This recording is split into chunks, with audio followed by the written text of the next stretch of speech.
오늘 또 우리 주 예수 그리스도 안에서 잘 될 수밖에 없는 여러분들에게 우리 하나님의 크신 총과 축복이 함께 하시기를 주의 이름으로 축원합니다. 이 시간에는 다윗을 이기게 하신 하나님, 그런 제목으로 함께 은혜를 나누고자 합니다. 우리의 인생살이란 전쟁과 같고 무한한 경쟁의 연속입니다. 나라와 나라 사이는 수많은 세월 동안 치열하게 전쟁해 왔었습니다. 또 사람과 사람 사이에도 끝없이 경쟁하며 살아왔고 살고 있고 살아갈 것입니다. 또는 사람과 자연 사이에도 쉬지 않는 싸움이 연속되는 것을 우리는 잘 알고 있습니다. 때로는 내가 나와의 싸움을 일생 동안 해야 한다는 것도 잘 알고 있습니다. 성도들은 마귀와의 전쟁은 세상 끝날까지 지속될 것입니다. 이 다양한 전쟁과 경쟁에서 이기는 자는 승리의 개가를 부르게 될 것이고, 패하게 되어지면은 실패자로 전락하기가 쉽습니다. 나라와 나라가 전쟁을 하여 이기면은 승리의 깃발을 올립니다. 지면은 패전국이 되고 그 나라는 몰락하고 맙니다. 사람과의 다양한 경쟁 속에서도 이기는 자는 성공자가 되지만 지면은 패배자가 되고 설 자리를 잃게 되어집니다. 사람과 자연과의 싸움에서 이기게 될 때에 비로소 안정된 삶을 살아갈 수 있고 평안한 삶을 살아갈 수가 있습니다. 그러나 자연과 싸워 패배하는 순간 무서운 재앙을 맛보아야 합니다. 내가 나와의 싸움에서 이기면은 행복하고 보람된 삶을 살 수 있지만은 나와의 전쟁과 나와의 싸움에서 패전하게 되어질 때에 마음에 깊은 상처를 입게 되어지고 삶의 의미까지 상실하게 되는 경우도 없지 않아 있습니다. 무엇보다 우리 성도들이 마귀와의 영적 싸움에서 이기게 되면은 인생 자체를 승리하게 될 것이고, 그러지 못하게 되면은 인생 자체의 패배자가 되고 말 것입니다. 오늘 본문에 보면 다윗이 어디로 가든지 여호와 하나님이 이기게 해주셨다, 그렇게 기록하고 있습니다. 다윗이 어디로 가든지 그가 이길 수 있도록 축복해 주셨다라고 하는 말씀인데, 다윗의 일생은 평생 동안 전쟁하는 삶이었습니다. 싸우는 삶이었습니다. 일평생 전쟁하고 싸움하고 산 다윗인데 결과적으로 하나님이 이기게 해주시니까 다윗은 인생의 승리자가 된 것이었습니다. 그 일생을 보면 수많은 우여곡절이 있었고 파란만장한 세월을 보냈습니다. 그러나 하나님이 이기게 해주시어서 결국은 승리자가 되었습니다.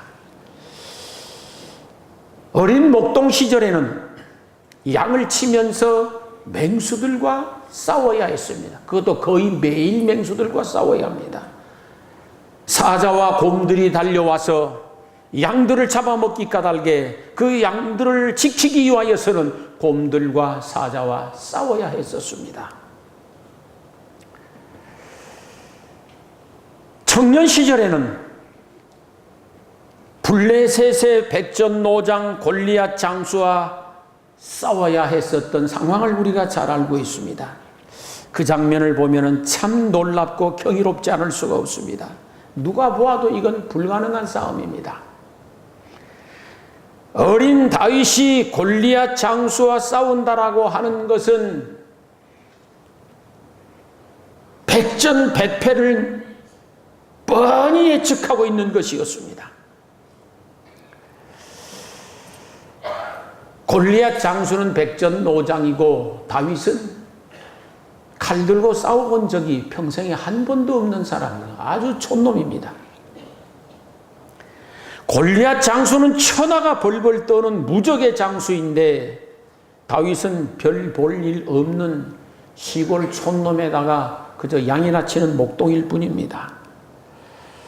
그러나 하나님께서 이기게 하시니 골리앗과 싸워 이긴 줄 믿습니다. 곰과 사자와 싸워 도저히 이길 수 없는 어린아이였었지만은 하나님이 이기게 하시니까 이긴 것이 옳습니다. 하나님께서 이기게 하시니까 절대 불가능한 싸움인데도 불구하고 이긴 것입니다. 다윗이 어른이 되었습니다. 나라의 장군이 되었습니다. 수많은 정적들과 끝없이 전쟁을 하게 되어지고 싸움을 하게 되어집니다.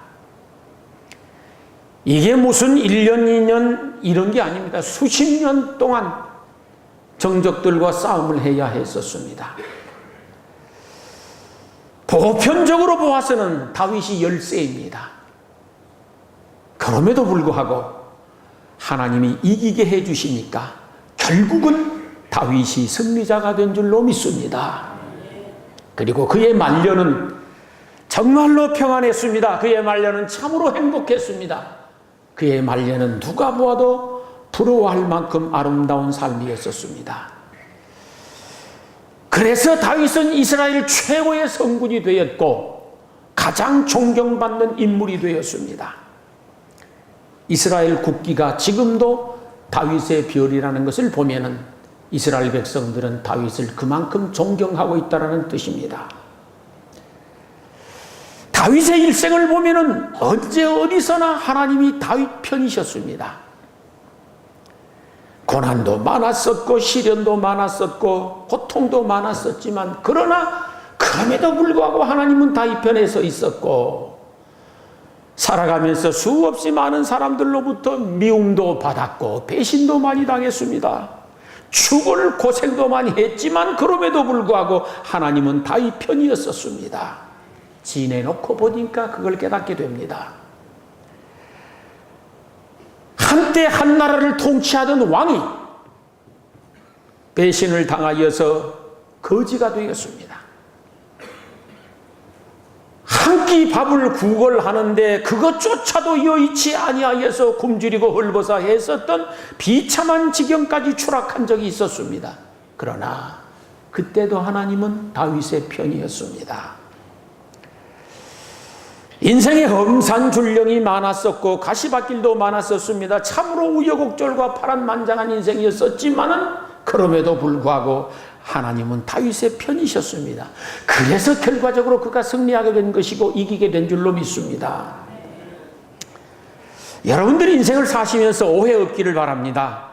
삶이 너무 힘듭니다. 멍에가 무겁습니다. 짐이 힘겹습니다. 인생이 가시밭길입니다. 왜 이렇게 내 인생이 안 풀리고 사망의 음침한 골짜기일까?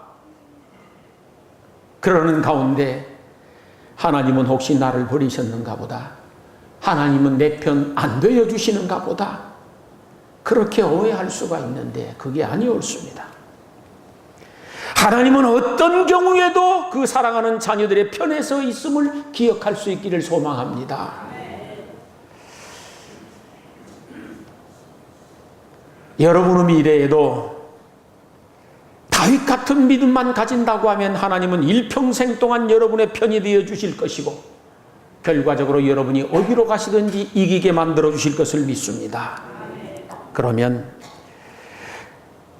하나님께서 다윗의 무엇을 보고 다윗의 어떤 것 때문에 그가 어디로 가든지 이기게 해주셨을까요? 그 첫째, 다윗은 하나님을 지극한 정성으로 사랑했었기 때문입니다. 다윗은 언제 어느 때든지 하나님을 지극한 정성으로 사랑했었습니다. 그는 마음을 다해서 하나님을 사랑했고 뜻을 다해서 사랑했었고 성품을 다해서 사랑했었고 자기 자신의 모든 힘을 총동원 해서 하나님을 사랑했으며 목숨을 다하여 하나님을 사랑한 그런 종이었습니다. 그래서 하나님은 그를 이기게 하실 수밖에 없었습니다. 시편을 보십시오. 다윗의 고백이 많이 나옵니다. 여호와여 내가 주를 사랑하나이다. 여호와여 내가 주를 사랑하나이다. 여호와여 내가 주를 사랑하나이다. 수없이 그는 하나님께 내가 주를 사랑한다고 고백하고 또 고백하는 것을 볼 수 있습니다. 하나님을 사랑하되 그는 변함없이 사랑했었습니다. 잘 될 때도 하나님 변함없이 사랑했습니다. 어쩌다가 잘 되는 것 때문에 하나님을 등지고 하나님을 배신하고 돌아서는 사람들도 없잖아 있습니다. 그런데 다윗은 잘 될 때도 하나님을 변함없이 사랑했었습니다. 그래서 그를 이기게 하지 아니할 수가 없었습니다. 잘 안 될 때도 그는 하나님을 지극한 정성으로 사랑했었습니다. 일이 안 풀립니다. 기도는 응답되지 않습니다. 앞길은 막막합니다. 앞뒤가 다 막혔습니다. 진퇴양난입니다. 동서남북 사방팔방이 다 막혔습니다. 사면초가입니다. 그런 처절하고 절박한 환경 속에서도 다윗은 변함없이 하나님을 사랑했었습니다.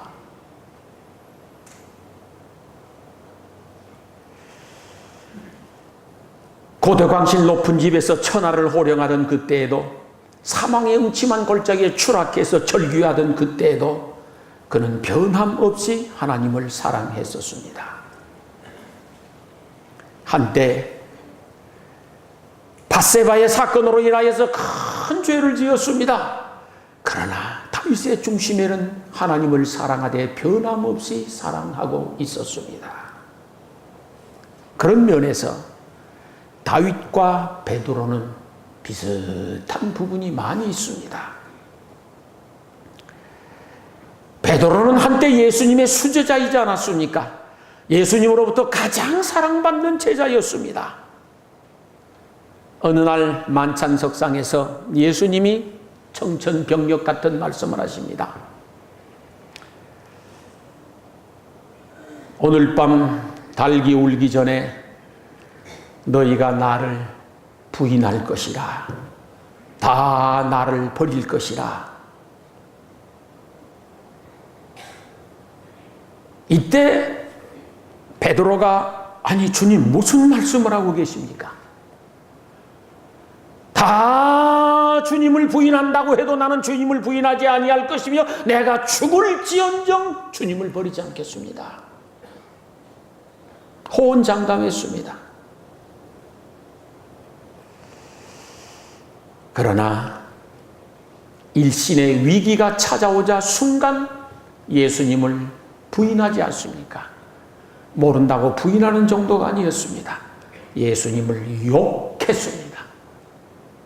맹세하며 부인했습니다. 저주하면서 부인했습니다. 여러분이 가장 고약하게 저주하며 욕할 때 어떻게 하십니까? 그보다 더 세게 했을 것입니다. 그러나 그 위기 가운데서 예수님을 부인하고 예수님을 버린 그것은 베드로의 진심이 아니었습니다. 베드로의 진심은 변함없이 주님을 사랑하고 있는 그것이었습니다.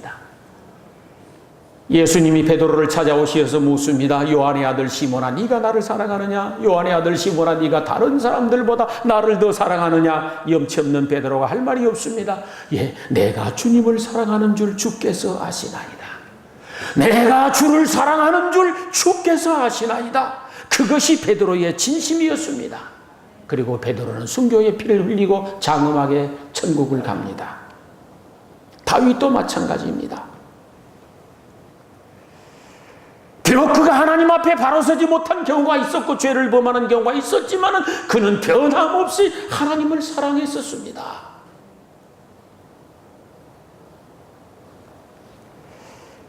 그래서 하나님은 다윗이 어디로 가든지 이기게 하실 수밖에 없었고, 베드로는 기독교 역사의 가장 위대한 사도로 남고 영원히 존경받는 인물이 되었습니다. 여러분도 어떤 경우에 처하여 있든지 하나님을 사랑하되 변함없이 사랑할 수 있기를 소망합니다. 그리하여 여러분이 어디로 가든지 이기게 하는 축복을 받게 되기를 주의 이름으로 축원합니다. 다윗은 하나님을 그토록 사랑했기에 하나님 섬기는 것을 최우선순위에 둔 사람입니다. 다윗은 언제 어디로 가든지 하나님 섬기는 것을 우선순위 1번에다 두었습니다. 어린 목동 시절에도 하나님 섬기는 것이 우선순위 1번이었습니다. 혈기왕성한 청년 시절에도 하나님 섬기는 것이 최우선순위 1번이었습니다. 이스라엘 왕이 되어져서 왕좌에 앉아 천하를 호령하던 그때도 여호와 하나님이 우선순위 1번이었습니다. 사망의 음침한 골짜기에서 죽을 고생을 할 그때도 하나님 섬기는 것이 최우선이었습니다. 잘 될 때나 잘 안 될 때나, 일치월장 승승장구할 적에나, 아니면은 추락해서 사망의 음침한 골짜기라고 절규할 그때나 그는 하나님 섬기는 것이 가장 우선이었습니다.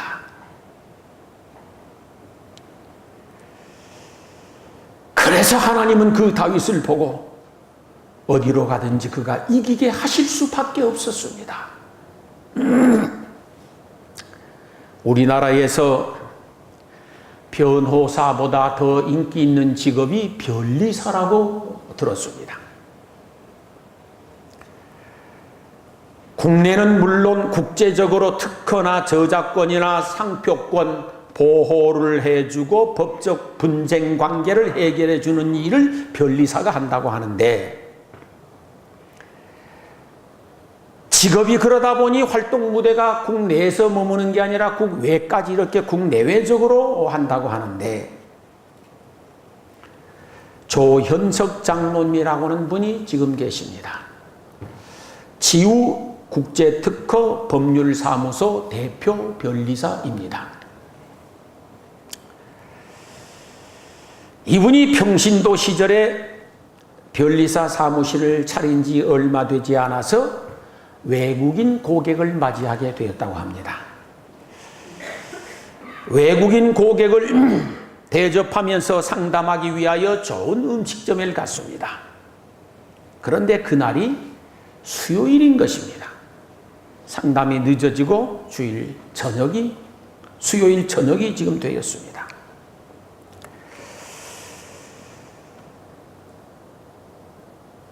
이 조 변리사가 갈등이 생기는 것입니다.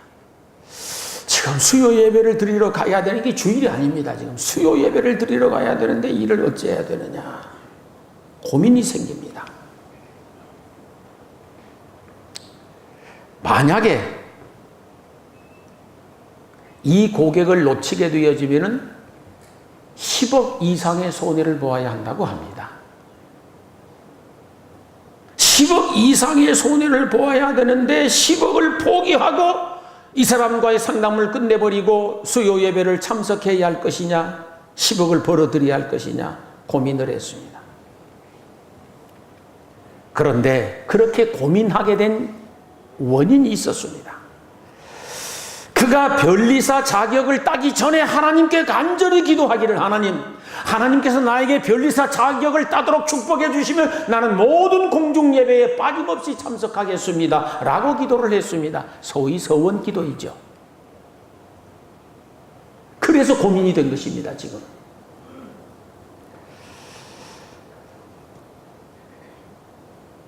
결국은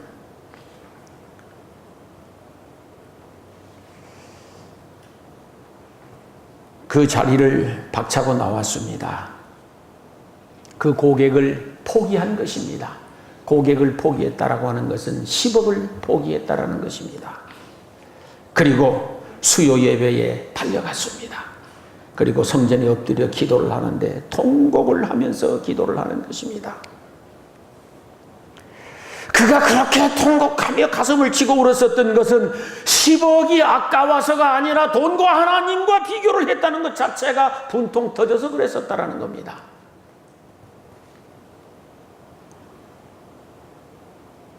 그런 모습을 본 하나님께서 조연식 변리사를 크게 축복해서 지금 잘 나가고 있습니다.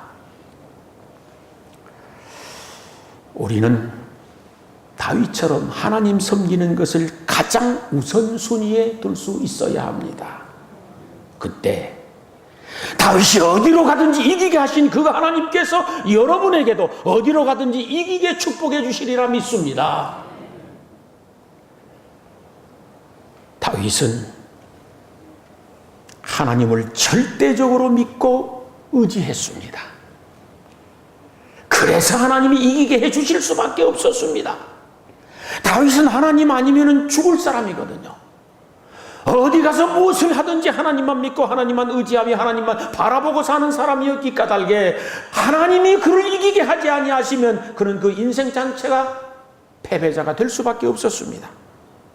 어린 목동 시절에도 하나님만 믿고 의지하며 양을 쳤습니다. 나라를 살려낸 구국공신이었습니다. 영웅 대접을 받습니다. 그럴 때도 하나님만 믿고 의지하며 살았었습니다. 시련과 고난의 가시밭길을 걸을 때도 하나님만 믿고 의지했었습니다. 사망의 음침한 골짜기에 빠져서 처절하게 울부짖는 그때에도 하나님만 의지하고 하나님만 믿었습니다. 그 믿음으로 기도했고 그 믿음으로 찬양했습니다. 시편 18편에 보면은 다음과 같이 그가 고백한 내용이 나옵니다. 그가 얼마나 하나님을 믿고 하나님을 의지하는지 보십시오. 나의 힘이 되신 여호와여, 내가 주를 사랑하나이다. 여호와는 나의 반석이시요 나의 요새시요 나를 건지시는 이시요 나의 하나님이시라. 내가 그간에 피할 나의 바위시요 나의 방패시요 나의 구원의 뿌리시요 나의 산성이시로다. 다윗이 쓴 시편 9절절 여호와는 나의 힘이십니다. 여호와가 나의 방패이십니다. 여호와가 나의 반석이 되십니다. 여호와가 나의 피할 산성이 되십니다. 끝없이 그런 고백으로 가득 차 있습니다. 철저하게 하나님만 믿고 하나님만 의지하는 삶이었습니다. 사무엘상 17장에 보면은 전쟁은 여호와께 속한 것이라고 그는 고백을 합니다.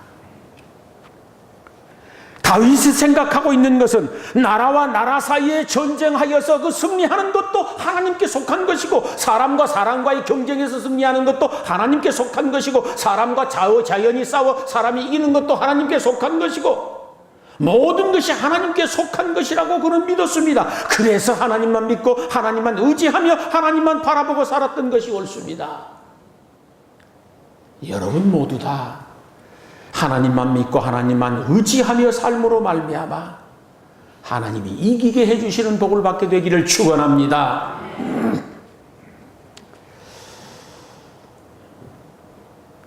한 석 달 전에 천국 가신 제 신학교 동기 최초롱 목사님이 계십니다. 오랫동안 영국에서 선교사로 일해 왔었습니다. 한 20년 이상 선교사로 일을 하셨는데 암에 걸려서 귀국을 했습니다. 저보다는 나이가 쑥 어려서 늘 형님하고 지내는 사이인데 같은 동기입니다. 제가 여기서 목회한다는 소리를 듣고 작년 겨울에 2번 찾아왔었습니다. 2번을 찾아왔는데 2번 다 똑같은 얘기를 했었습니다.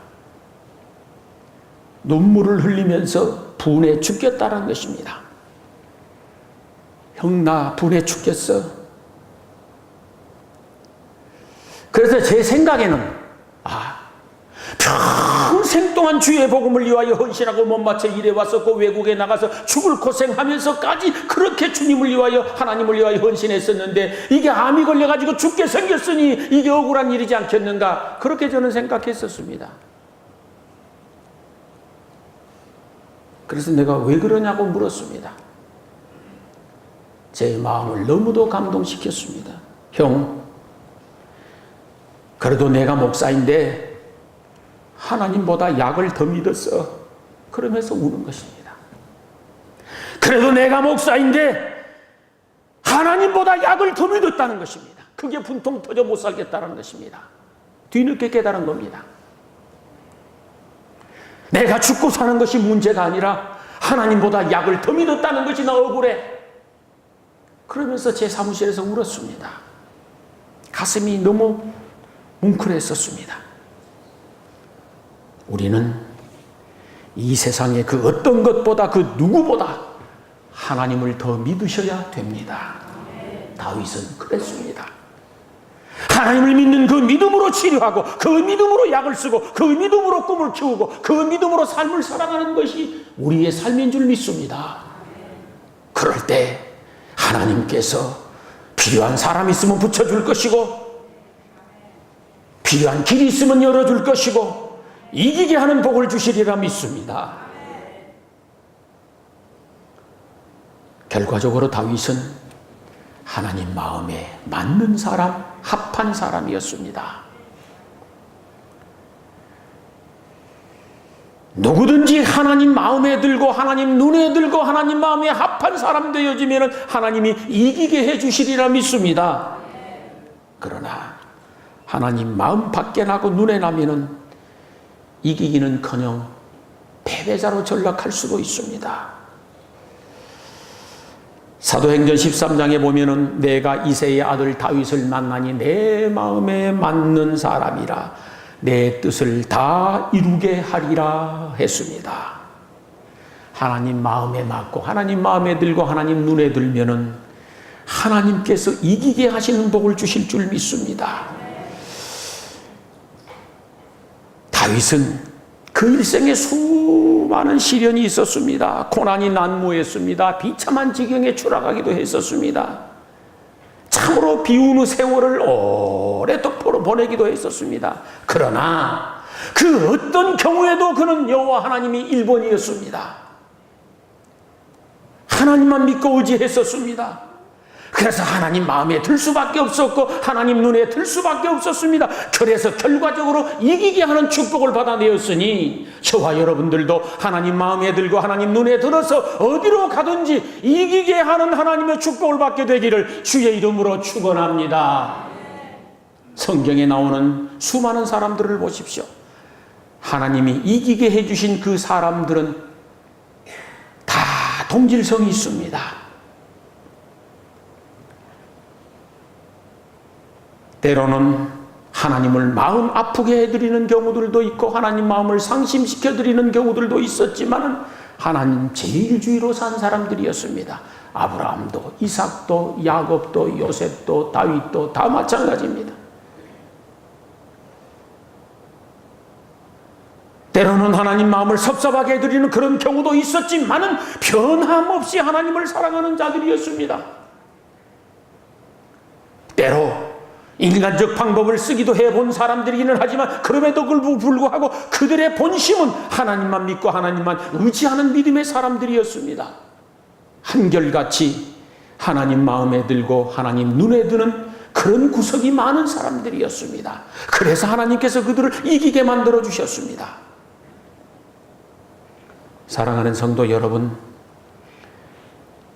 우리가 약할지라도 하나님이 이기게 하시면 강자를 이길 수 있습니다. 우리가 아무리 열악한 상황, 열악한 환경이라고 하더라도 하나님이 이기게 해주시면 잘 될 수 있는 줄 믿습니다. 우리가 부족하여도, 우리가 무능하여도, 우리가 무력하여도 하나님이 이기게 하시면 능히 이겨낼 수 있고 해낼 수 있는 줄 믿습니다. 고린도전서 1장에 보면은 하나님은 세상에 미련한 자들을 택하사 지혜로운 자들을 부끄럽게 하신다고 했습니다. 세상에 약한 자들을 택하여 강한 자들을 부끄럽게 하시고 천한 자들을 택하여서 있는 자들을 부끄럽게 하시고 멸시받는 자들을 택하여 존귀한 자들을 부끄럽게 하시는 하나님이라고 말씀하셨습니다. 그러므로 우리가 비록 약하고 무능한 부분도 많이 있고 부족한 부분도 많이 있고 자랑할 것 내어놓을 것도 없지만 하나님이 이기게 해주시면 능히 이길 줄로 믿습니다. 하나님이 이기게 해주시면 질병과 싸워서도 이길 수 있습니다. 하나님이 이기게 해주시면 가난과 싸워서도 이길 수 있는 것이고, 하나님이 이기게 해주시면 치열한 경쟁 사회 속에서도 승리자가 될 것을 믿습니다. 하나님이 이기게 해주시면 어떤 문제도 능히 해결할 수 있는 줄 믿습니다. 하나님께서 이기게 해주시는 복을 받기 원하시거든 하나님 제일주의로 살아갈 수 있기를 소망합니다. 변함없이 하나님을 사랑하시기를 소망합니다. 하나님만 믿고 하나님만 의지하십시오. 하나님 마음에 드는 사람, 하나님 눈에 드는 사람이 되십시오. 그리하여서 여러분 모두에게 이기게 하시는 하나님의 축복이 삶의 현장 속에서 구체적으로 체험되어지고 열매 맺어지기를 주의 이름으로 축원합니다. 기도하시겠습니다.